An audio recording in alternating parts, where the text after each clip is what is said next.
नमस्कार विद्यार्थी मित्रांनो, मी दामोदर धनंजय चौधरी.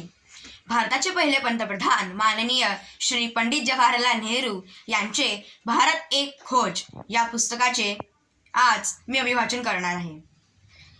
तर काल आपण अहमदनगर का किल्ला या अध्यायाचे वाचन केले होते.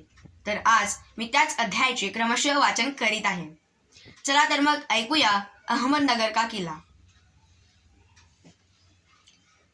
एक बार हमें एक तरफ दीवार पर पत्थर पर खुदे हुए सुंदर सफ़ेद कमल की आकृति मिली.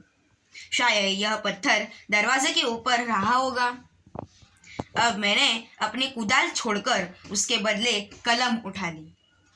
मैं वर्तमान के बारे में तब तक नहीं लिख सकता जब तक उसे कर्म के माध्यम से अनुभव करने के लिए मैं आज़ाद नहीं हो जाता.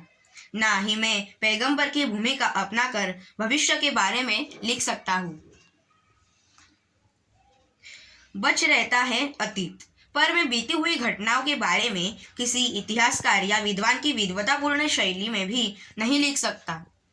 मैं उसके बारे में उसी ढंग से लिख सकता हूँ जिस तरह मैं पहले भी लिख चुका हूँ, अपने आज के विचारों और क्रियाकलापों के साथ उसका कोई संबंध स्थापित करके.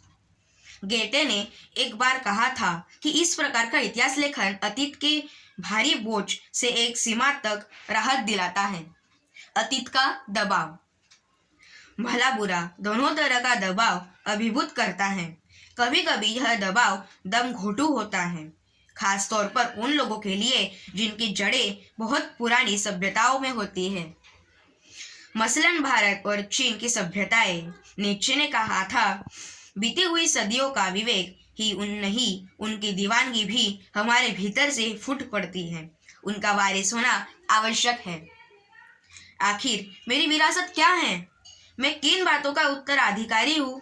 क्या उस सबका जिसे मानवता ने दसियों हजारों साल के दौरान हासिल किया? उस सबका जिसके बारे में उसने विचार किया, महसूस किया, भोगा और जिन बातों से उसने खुशियाँ हासिल की?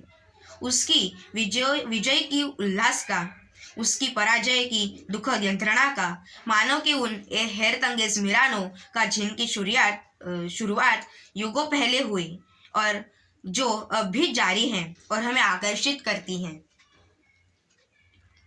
मैं इस सब का वारिस हूँ और उस सब का भी जिसमें पूरी मानव जाति की साझेदारी है. पर हम भारतवासियों की विरासत में एक खास बात है, लेकिन यह कोई अनोखी बात नहीं है, क्योंकि कोई व्यक्ति औरों से एकदम अलग नहीं होता. मानव जाति के लिए सभी बातें समान हैं. अलबत्ता एक बात हम लोगों पर विशेष रूप से लागू होती है कि जो हमारे रक्त, मांस और अस्थियों में समाई है, इसी विशेषता से हमारा वर्तमान रूप बना है और हमारा भावी रूप बनेगा. इसी विशिष्ट विरासत का विचार और वर्तमान पर इसे लागू करने की बात एक लंबे अरसे से मेरे मन में जगह बनाए है और मैं इसी के बारे में लिखना चाहता हूँ. विषय की कठिनाई और जटिलता मुझे भयभीत करती हैं. मुझे लगता है कि मैं सतही तौर पर इसका स्पर्श ही कर सकता हूँ. धन्यवाद.